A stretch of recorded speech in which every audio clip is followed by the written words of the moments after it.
Hello friends, कैसे हैं आप सब। दोस्तों आइए एक बढ़िया सी कहानी सुनते हैं। एक व्यक्ति के पास बहुत सा धन था, इतना कि अब धन और पाने से की कुछ इच्छा नहीं थी। जितना था उसका भी उपयोग नहीं हो पा रहा था।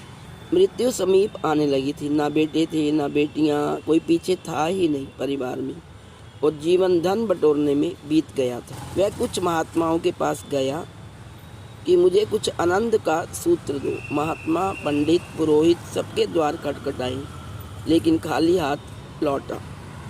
फिर किसी ने कहा कि एक साधु को हम जानते हैं, शायद वही कुछ कर सकता है। उनके ढंग जरूर अनूठे हैं, इसलिए चौंकना मत। उनके रास्ते उनके निजी हैं, उनके समझाने की विधियां भी थोड़ी बेढंग होती हैं, मगर अगर कोई ना समझा सके तो जिनका कहीं कोई इलाज नहीं है उस तरह के लोगों को हम वहाँ भेज देते हैं। जिनका कहीं कोई इलाज नहीं है उनके लिए सुनिश्चित उपाय वहाँ पे है। उस धनी ने एक बड़ी पोटली भरी हीरे जवाहरातों से और पहुँच गया साधु के पास। साधु वहाँ बैठे थे अपनी झाड़ के नीचे। धनी व्यक्ति ने पोटली पटक दी उनके सामने और कहा कि इतने हीरे जवाहरात मेरे पास हैं, मगर सुख का कण भी मेरे पास नहीं है। मैं कैसे सुखी हूँ। धनी व्यक्ति ने पोटली पटक दी उसके सामने और कहा कि इतने हीरे जवाहरात मेरे पास है, मगर सुख का कण भी मेरे पास नहीं है। बताइए मैं कैसे सुखी होऊंगा। साधु ने आप देखना न ताव उठाई पोटली और भागने लगा। वह व्यक्ति तो एक क्षण समझ ही नहीं पाया कि ये क्या हो रहा है। महात्मागण तो ऐसा नहीं करते। एक क्षण तो ठिठका रहा, हैरान हो गया। फिर उसे होश आया कि इस साधु ने तो लूट लिया, मारे गए। सारी जिंदगी भर की कमाई साधु ले भागा। हम सुख की तलाश में आए थे और दुखी हो गए। व्यक्ति भागा, चिल्लाया कि लुट गया, बचाओ। साधु चोर है, बेईमान है, भागा जा रहा है। साधु ने पूरे गांव में उस व्यक्ति ने चक्कर लगवाया। साधु का गांव तो जाना मना था। गली कूचे से पहचान थी, इधर से निकले उधर से निकल जाए। भीड़ भी पीछे होली। भीड़ तो साधु को जानती थी कि जरूर कोई विधि होगी। गांव तो साधु से परिचित था, उसके ढंगों से परिचित था। धीरे धीरे आश्वस्त हो गया था कि वह जो भी करे, चाहे कितना चाहे कितना भी अजीब लगे, भीतर कुछ राज होता है। लेकिन उस व्यक्ति को तो कुछ पता ही नहीं था। वह पसीने पसीने हो गया, जीवन में कभी भागा ही नहीं था।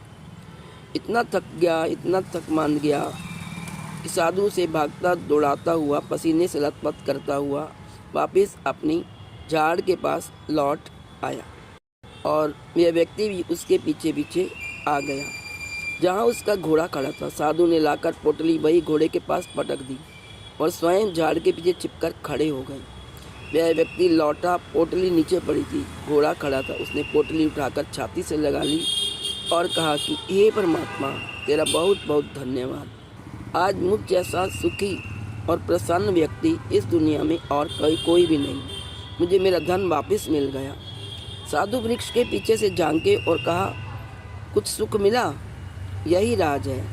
यही पोटली पहले तुम्हारी पास थी, इसी को लिए तुम यहाँ वहाँ घूम रहे थे और सुख का कोई पता नहीं था। यही पोटली वापस तुम्हारे हाथ में है, लेकिन बीच में फासला हो गया। थोड़ी देर को पोटली तुम्हारे हाथ में ना थी, थोड़ी देर को पोटली से तुम वंचित हो गए थे।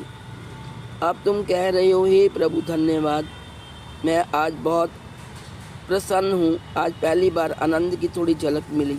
शर्म नहीं आती? बैठो घोड़े पर और भाग जाओ, नहीं तो मैं पोटली फिर छीन लूँगा। रास्ते पर लगो, रास्ता मैंने तुम्हें बता दिया है। लोग ऐसे ही हैं, लोग ही नहीं, सारा अस्तित्व ही ऐसा है। हम जिसे गवाते हैं उसका मूल्य बाद में पता चलता है। जब तक गवाते नहीं, जब तक कोई चीज़ हमारे पास रहती है, हम उसका मूल्य नहीं। जो आपको मिला है उसकी तुम्हें दो कौड़ी की कदर नहीं है, और जो खो गया उसके लिए तुम रोते हो। जो खो गया उसका अभाव खलता है। तो इसलिए जितना तुम्हारे पास है उसमें ही खुश रहो, प्रसन्न रहो और उसे अपने पास संभाल कर रखो, उसका मूल्य जानो। यदि आपको स्टोरी अच्छी लगी तो please like, share and subscribe. Thank you so much.